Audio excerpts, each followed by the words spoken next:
চৈতন্য ভাগবত, চৈতন্য মঙ্গল, চৈতন্য চরিত আর কবিরাজ গোস্বামী চৈতন্য চরিতামৃত। চৈতন্য চরিতামৃতে কবিরাজ গোস্বামী লিখেছেন, ভুলাইয়া নিত্যানন্দ শান্তিপুরে নিল, শান্তিপুরে গিয়ে ঘুরার চৈতন্য একেবারে অবধূত। নিতাইকে অবধূত বলে ডাকতো। আমি তোমারে জানাই, আমারে ভোলাই এনে তুই ভালো করো না, আমারে ভোলাই এনে তুই ভালো করো না।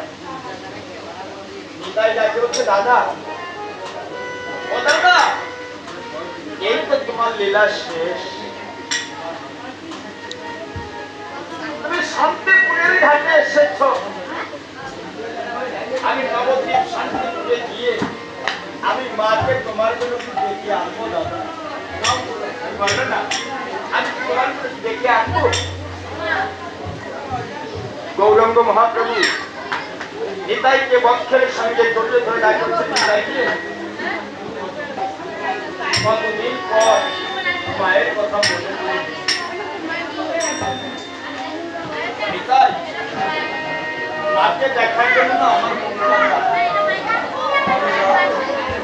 একবার ছুটে যা, মাকে গিয়ে বলো, মা দাদা শান্তিপুরের ঘাটে এসে আমাকে দেখতে চেয়েছে।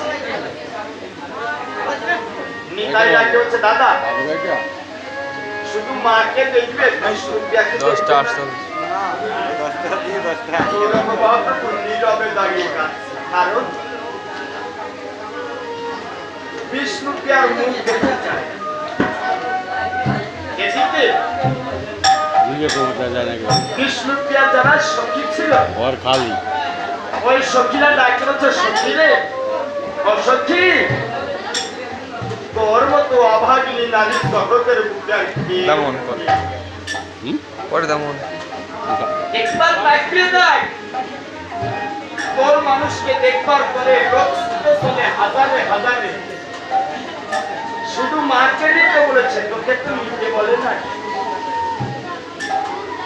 বিষ্ণুপ্রিয়া সখীদের ডেকেছে, সখী চার মানুষকে দেখবার পরে লোক ছুটে চলে হাজারে হাজারে। ও সখী, বলতে পারিস হাজারো মানুষের ভিড়ে যে মানুষটি, ওই মানুষটি কার?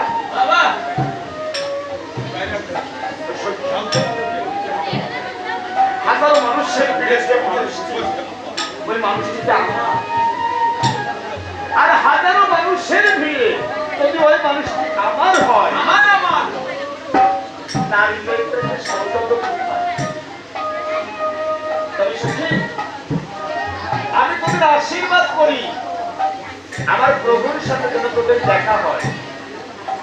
আমার প্রভুর সাথে দেখা হলে আমার প্রভুকে বলিস, প্রভু তুমি কাঁদবে দেশে দেশে, আর বিষ্ণুপ্রিয়া কাঁদবে ঘরে বসে।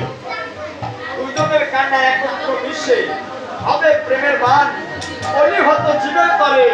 সে যেন দয়া করে আমার শিখিয়ে দেয় একটু বলেই